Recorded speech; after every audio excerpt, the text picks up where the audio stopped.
Alright then gang, so the animation we have for the toast coming in looks okay, but sometimes we want an animation to be a little more complex.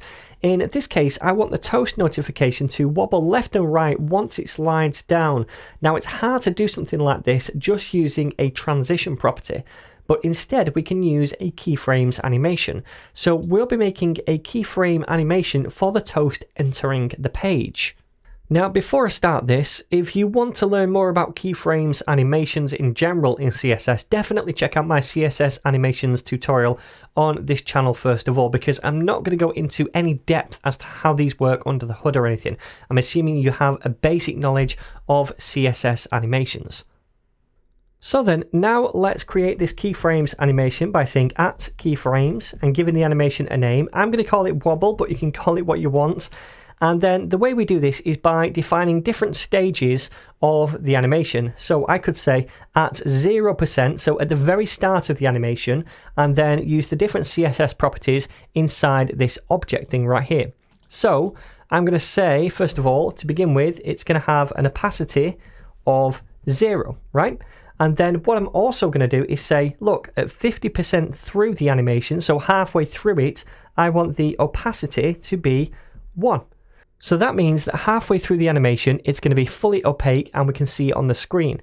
Now, I also want to start the animation with the element being off the screen, much like we have this thing over here where we start it using translate Y at -60 pixels. So what I'm going to do is copy that and paste it in right here.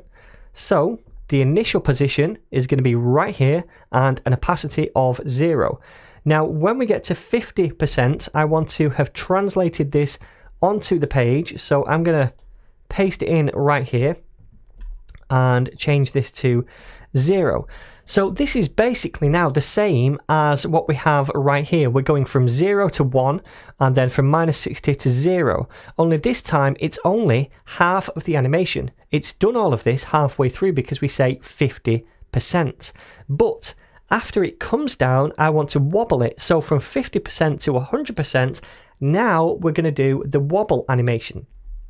So the way we're going to do that is by every 10%, we're going to wobble it either left or right. So I'll say at 60%, I want to again use a transform, but this time I want to translate X, and that's in the across direction because I want to wobble it left and right.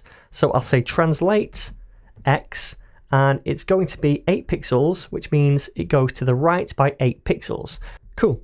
So what I'm going to do is just duplicate this a couple of times. I'm going to change this to 70, this to 80, this to 90, and then this to 100. Now at 70%, I want to take it to -8. So it goes to the right first, then shakes back to the left, and then it's going to go back to the right, but we'll take it to 4 pixels this time, so the wobble's getting slightly smaller. Then back to the left, so -4, and then at the end of it, I want it to reach 0. So let me just place 0 right there. So first of all, halfway through, it fades in and comes down. Then it does this little wobble right here, and it ends up at the original position of the element on the page, or the default position rather, okay? So that there is our keyframes animation. And now all we need to do is apply it to our transition. Now, how do we do that? Well, we want it on the enter transition right here. And all we do is replace this transition property with an animation property. So we can say animation, and then the name of our animation, which is wobble. So wobble right here. Then we can say how long we want it to take. I'm going to say 0.5 seconds. It's a bit longer than before because we're doing this wobble now as well as bringing this down. So 0.5 seconds, and then we'll say ease as well for the curve. So now we're no longer using this transition, and we're no longer using these things right here because all of this functionality is controlled right here. So when we use a custom keyframes animation, we don't necessarily need these two classes, enter from or enter to, or if it was a leave transition, we wouldn't need those. And instead, we just specify the animation inside the active class. So if I save this now and preview, if I press enter, then we can see we have the animation for the element to enter. First it comes down and fades in, then we get that wobble left and right.